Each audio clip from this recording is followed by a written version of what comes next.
Hey y'all, do you feel like you've tried everything and you're still not losing weight? Well, I was in that same boat until now. Stay tuned to find out the weight loss system that resulted in me losing 10 pounds in 1 month. No gimmicks, no extreme diets, just real talk and an actionable system that will change your approach to weight loss. During the last couple of years, the weight has crept up on me due to COVID, menopause, and inconsistency with exercise, a healthy diet. This was me on September 11th, 2023. I weighed 158.2 pounds. BMI was 27.2. I have notes over here. According to the CDC, a body mass index of 25 to 29.9 is considered overweight. So my BMI was 27.2, which is considered to be overweight. I want to be healthy. I don't want to be overweight. My blood pressure was elevated and all the bad things were beginning. So we wanted to nip those things in the bud. Make sure to keep watching until the end of the video because I'm going to show you the week by week results that's led to me losing 10 pounds in 1 month. I think you'll be pleasantly surprised at the weekly numbers. I want you to be able to walk away from this video and be able to start implementing these things today. Steph's system is a 4-pillar system. The first pillar is intermittent fasting. Intermittent fasting means that you have a window of time when you don't eat and then a window of time when you do eat. I like to call it fasting time and feasting time. Intermittent fasting is not for everybody. Please check with your doctor if you have any question if you should be doing this or not, because disclaimer, I am not a medical professional, nor am I a nutritionist. I am just giving you the information that has worked for me and is continuing to work. The great thing about intermittent fasting is that it's flexible. It works with your lifestyle according to the way you want to do it.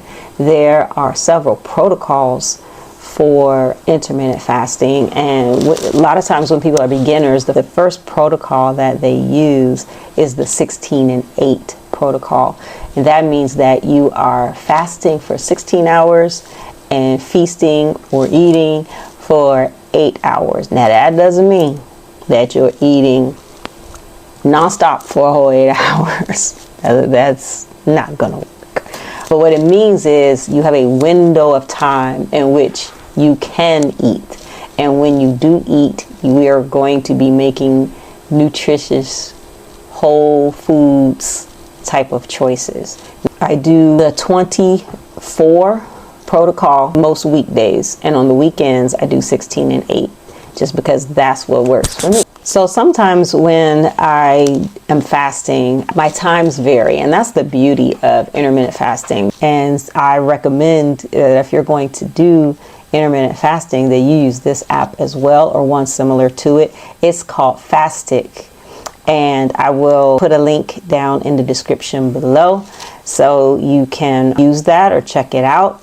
They have a free version. They also, of course, have a paid version, but I use the free one. This is the Fastic app. At the very top, you'll see My Fast Plan. That's the time you chose to fast for the day, 20 and 4. Here you'll see the time remaining in your fast. And here is how long you've been fasting. This green button is where you click when you're ready to end your fast. And these are your start and end times for your fast. And this shows your progress in your fasting times for the last 7 days. Pillar number 2 is walking. Walking 9 to 10,000 steps every day.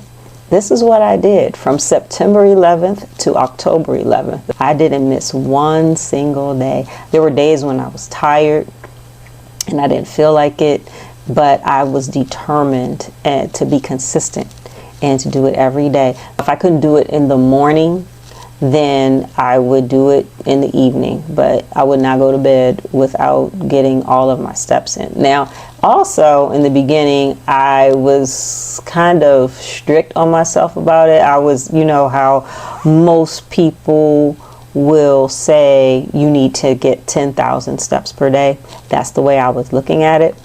But after the first week, when I looked at my results, there were some days I think that I didn't quite make 10,000 steps. And I said, you know what? I'm not going to beat myself up if I can't get to 10,000. So if I get to at least 9,000, I'm just going to record that and see what happens. So that's what I did. I did between 9 and 10K steps, sometimes more, but no less than 9K every single day, even Sunday. I highly believe in tracking progress and tracking what you're doing with an app or however you need to track it, because then you can go back and see what you've done over the course of a month or a couple of weeks or whatever. Because sometimes, y'all, we lie to ourselves. We say, oh, I did this every day or just about every day. And then you look back and, you know, if you tracked it, you can look back and say, oh, I guess I did miss a couple of days, a couple more days than I thought. So for me, I have an Apple Watch, and so I like it because it shows me my steps for today. Okay, today I haven't gotten to my 9,000 yet today. So I don't know if you can see. Oh, it went away. 8,651. I think it was backwards. But 8,651 steps is where I am now. So by the time I go downstairs and fix dinner and do all of that, I'll be at 9,000 steps at least. And I'll put it up on the screen, show you. I couldn't remember when I thought back about from September 11th to October 11th, whether I had actually missed a day or not. But when I was able to go back on my Apple Watch data and look at it, I could see easily that I missed no days. So please start tracking, because it's very beneficial and it makes you feel good when you go back and look and see how consistent that you've been. During editing, I realized that this video is going to be way longer than I expected. So I'm breaking it up into 2 parts. In part 2, which is coming soon, I will share the last 2 pillars of Steph's system and my results after 1 month. So please like and subscribe if you've received any value at all, and don't forget to ding the notification bell so you can be notified when I upload new videos. Also, comment below if you are on or starting your own weight loss journey. Let's get ready to lose it together. See you in the next video.